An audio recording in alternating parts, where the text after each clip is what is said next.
Je suis Naritz, à côté de Saint-Jean-Pied-de-Port. Et voilà, je suis agriculteur, donc paysan depuis une douzaine d'années. J'ai repris la suite de mes parents sur la ferme. Voilà, je suis content de venir dans ce lieu. C'est vrai qu'on n'a pas forcément toujours l'habitude de venir dans des restaurants comme ça. Et d'autant plus que, enfin on vient à la cuisine, on vient livrer, et on connaît bien le chef avec qui on travaille, on échange beaucoup, et c'est vrai que c'est quelque chose de très intéressant pour nous, parce qu'on essaye de faire des bons produits, et on essaye de faire des bons produits, je développerai après, et c'est vrai que c'est agréable d'avoir aussi dans la continuité de la chaîne, d'avoir des gens, des chefs qui font aussi, qui ont du talent et qui mettent en valeur ces produits-là. Alors, sur la ferme, donc moi j'ai des vaches laitières. Je travaille en agriculture biologique. J'ai des Montbéliardes avec lesquels je fais des produits laitiers, du lait cru, des yaourts, et un peu de fromage blanc aussi. Voilà. Et l'autre production qu'il y a sur la ferme, c'est du maïs. Alors le maïs, c'est aussi un fourrage pour les animaux. Et en fait, depuis une dizaine d'années, je me suis intéressé à ce qu'on appelle une ancienne variété de maïs qu'il y avait au Pays Basque, le Grand Roux basque. En fait, il y a une dizaine d'années, on entendait parler des OGM. Et nous, producteurs bio, c'est vrai que c'est un petit peu le contraire de ce qu'on veut faire, puisque c'est rendre vraiment les agriculteurs dépendants des semenciers.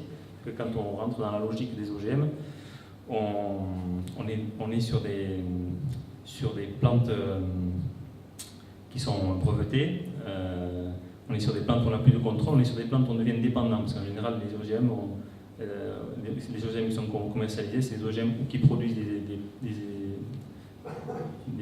des pesticides ou qui sont résistants à des herbicides. Voilà.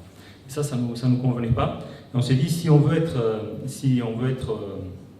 autonome, il faut plus qu'on soit dépendant de ces gens qui font les OGM pour semer dans nos champs. Voilà, parce qu'un jour, même sans nous le dire, ils nous en mettront, on ne comprendra plus. Donc on s'est dit comment on va faire. Et donc on avait un collègue qui avait eu un problème l'année d'avant, un problème de pyrale. C'était pas de la pyrale, c'était scutigirelle. Une plante qui mange les racines de son maïs. Et son père lui avait dit, mais avant on n'avait pas ça dans le maïs du pays. Et il faudrait qu'on le retrouve. Et donc il en avait parlé à un curé qui connaissait en Guipuscoa, à côté de Segura, un monastère où il continue à faire du maïs d'avant, voilà, du Grand Roux basque. Et donc lui, il en avait ramené quelques kilos, quelques têtes de maïs, et il en avait multiplié, et il avait commencé à en faire, et en fait j'avais commencé avec lui, avec ses semences à lui, à faire du Grand Roux basque. Et ensuite, alors la difficulté qu'on avait avec cette population de maïs, c'est elle avait été maintenue en petite population, elle était un petit peu dans une logique de consanguinité un petit peu. Donc c'était une semence qui n'évoluait pas beaucoup, qui au niveau des rendements, l'idée était bonne, mais il faut donner à manger aux vaches aussi. Voilà. Et donc ensuite on a essayé de trouver d'autres populations. Et donc même du coup maintenant du Pays Basque, on a retrouvé 5-6 origines, 5-6 populations par le bouche à oreille, une du côté de Viriato, une du côté du Bastan, juste côté de la frontière, une par la banque de l'INRA, qui en avait encore. Et donc maintenant on arrive à avoir un maïs qui est vraiment intéressant, même au niveau des rendements. Et le point sur lequel, à l'origine, ce travail il avait été commencé pour donner à manger aux vaches, c'était vraiment ça. Et c'est vrai qu'on a une culture de talois ici au Pays Basque, les galettes de maïs, qu'on a aussi à la maison. Moi, c'est un plat qu'on mange près une fois par semaine à la maison. Et quand j'avais fait moudre le maïs de la maison pour faire du talois, j'avais vu la différence vraiment au niveau du goût. Et c'est là que je me suis dit, mais il faut vraiment remettre la farine de maïs et ce maïs-là en avant. Et donc j'ai acheté un moulin, du coup, j'ai acheté un moulin et j'ai un moulin à la maison, un moulin à meule fait par des artisans bretons et avec lequel on arrive à faire donc, et de la semoule pour faire prendre de la polenta et de la farine et qui est vraiment goûteuse et qui est très appréciée des cuisiniers. Et donc voilà comment voilà l'aventure de ce maïs qui est très beau. Enfin, ça c'est subjectif, mais moi je le trouve très beau et qui est très bon. Voilà. Alors, ouais, vous pouvez le faire passer. J'ai pris exprès une. Vous voyez, on parle d'une population.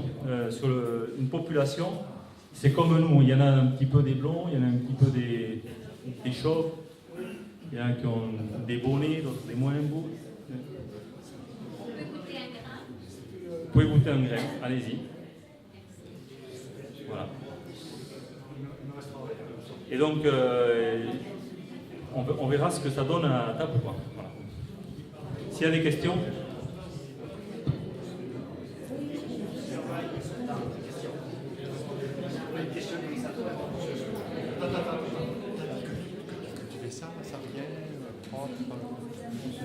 Alors oui, bien sûr, c'est du maïs qui est cultivé en agriculture biologique, hein, bien sûr. Donc pas d'insecticides, pas de désherbants. Pour faire du maïs en agriculture biologique de manière cohérente, il faut de l'élevage à côté. C'est vraiment la moyenne. On a trop spécialisé l'agriculture, d'un côté l'élevage, d'un côté la céréale. L'élevage est complémentaire la polyculture et l'élevage sont vraiment des choses complémentaires.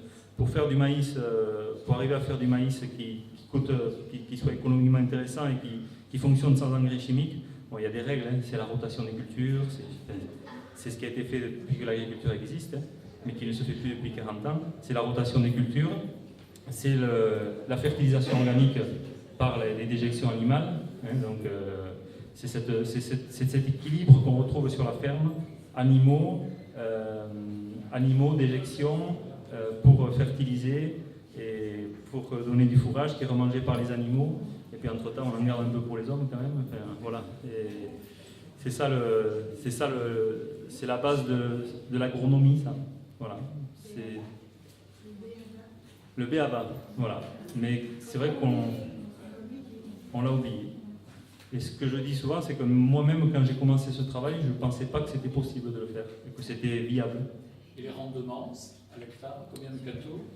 Alors aujourd'hui, j'ai deux populations en fait. J'ai une population de Grand Roux Basque, donc avec les origines du Pays Basque, et j'ai une autre population où j'ai puisé sur d'autres origines parce qu'on a des collègues en Dordogne qui ont récupéré 150 populations de maïs comme ça, un peu partout dans le monde, en Europe, dans le monde aussi. Il y en avait du Brésil, il y en avait d'Irak. Et donc dans la population que je garde plus pour l'alimentation des animaux, j'ai une origine d'Irak, j'ai une origine du Brésil, qui sont adaptés sur lesquels là, il y a 10 ans de travail de sélection. Donc aujourd'hui, c'est une nouvelle population qui a évolué sur ma ferme. Et donc ça, c'est l'autre intérêt de faire ces semences.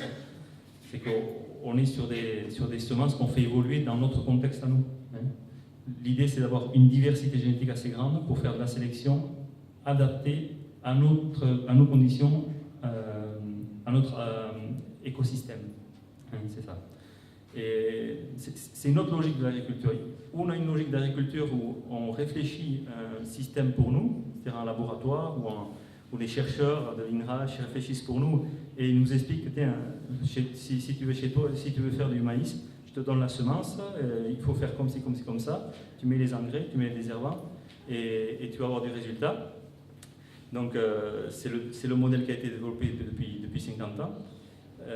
Où on est sur un modèle où on dit la semence, non, elle ne vient pas d'en haut, la semence, il faut qu'elle s'adapte à nos conditions. Hein, voilà.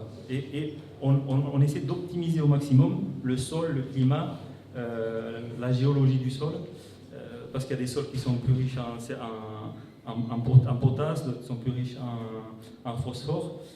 Et ce n'est pas une recette comme ça, ce n'est pas une recette qu'on doit reproduire pour faire de l'agriculture, c'est connaître son milieu et et l'adapter au mieux, quoi, hein. C'est des logiques différentes. Faire avec son environnement ou se servir de son environnement uniquement comme un support en reproduisant une méthode qui nous vient de... Et c'est comme ça qu'on arrive à avoir des vrais produits de terroir. Parce qu'une plante qui pousse sur un sol avec sa génétique, eh bien, elle sera différente d'une autre dans une autre génétique. Et c'est ce qui fera qu'elle sera différente, c'est ce qui fera qu'elle sera unique, c'est ce qui fera sa valeur, ce qui fera la diversité des goûts aussi après dans l'assiette.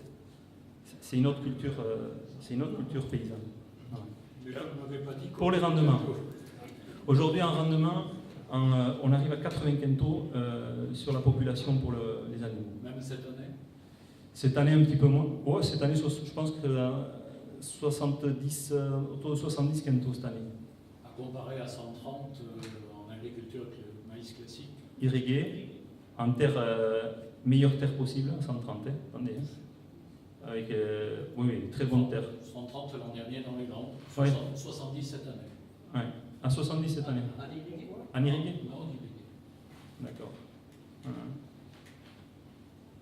Ouais. Tu remarques une meilleure résistance à la sécheresse? Enfin, Oui. Oui. Il y a une meilleure résistance. Ouais. Au vent? Aux gens. Alors, sécheresse, oui. Au vent, on a du retard. Voilà. S'il y a un point sur lequel on a du retard, c'est la résistance à l'averse. C'est-à-dire notre maïs, c'est le grand roubasse qui est grand. Et il n'a pas eu de travail de sélection pendant 40 ans, quoi, hein, parce que c'est quelques-uns qui l'ont gardé comme ça, donc il y a du retard sur l'averse. Sur la sécheresse, par contre, on est mieux. Mais ça s'explique facilement, puisqu'on est en système de fertilisation organique, où la plante, pour se nourrir, elle est obligée d'explorer le sol. Donc, elle développe aussi un système racinaire, elle développe son système racinaire.